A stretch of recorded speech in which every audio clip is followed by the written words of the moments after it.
ఎవరు చెప్పినా ఒకరోజు ఒకతను ఒక ముని దగ్గరికి వెళ్ళాడట. ఒక అతను ఆయన నమస్కరించి జ్ఞానం అంటే ఏమిటి అని ఆ మునికి అడిగాడట. నేను కలిసిన కొందరు ఒకేలా చెప్పారు. అంటే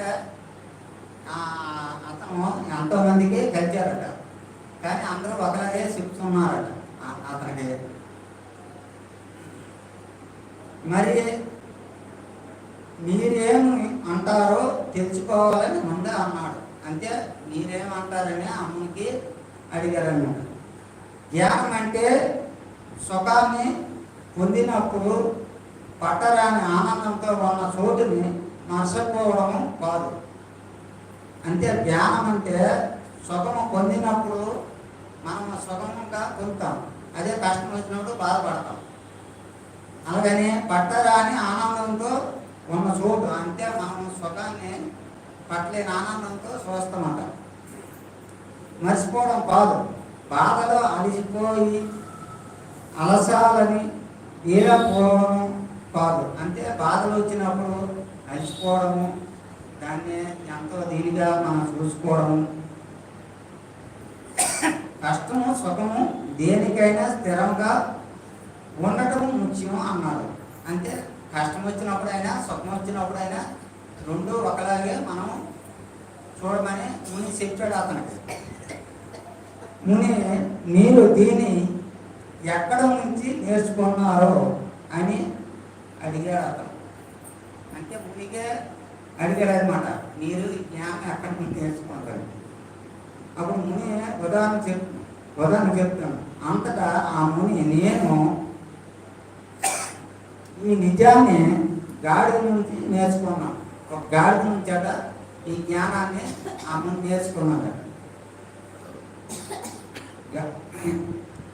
అన్నారు. నేను ఏమిటి మీరు చెప్పుకున్నది, అది ఎలా సాధ్యము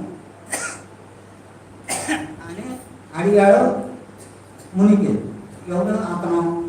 ఒక గాడిద ఆ దారి పోతుంది, ముని దాని వంక చూడమన్నారు. అంటే అతనికి ఒక గాడికి తారంతా వెళ్ళిపోయేటప్పుడు ఆ గాడిని చూడమన్నాడు.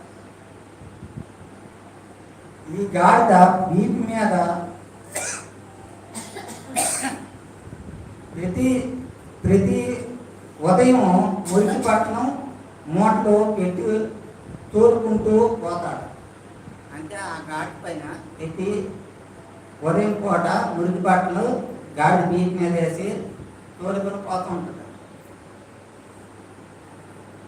దాని యజమాని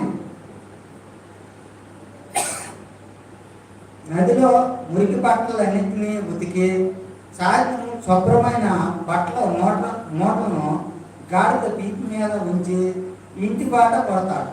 అంటే ఉదయం మురికి బట్టలు పట్టుకొని తడిపించి సాయంకాలం అయ్యేసరికి మంచి బట్టలు కూడా గాడి పీపు మీద వేసి ఇంటికి పట్టుకొని వస్తాడు.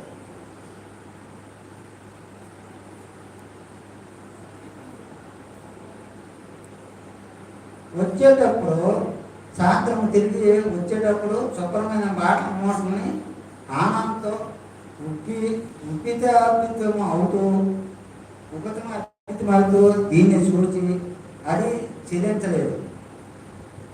ఆ స్థిరమైన జ్ఞానాన్ని దాని నుంచి నేర్చుకున్నాను అంటే అతను చెప్తున్నాడు. అలాంటి స్థితి పరిపక్వంతోనూ సాధ్యం. సుఖమైన కష్టమైన స్థిరత విఘ్నత ముఖ్యం. ఎవరు బోధించారనేది ముఖ్యం కాదు. అంటే మనకి ఎవరు చెప్పేదంటే ముఖ్యం కాదు. గురువు ఎవరైనా కావచ్చు, కానీ మనము ఏమి నేర్చుకుంటామో మనదే ముఖ్యం.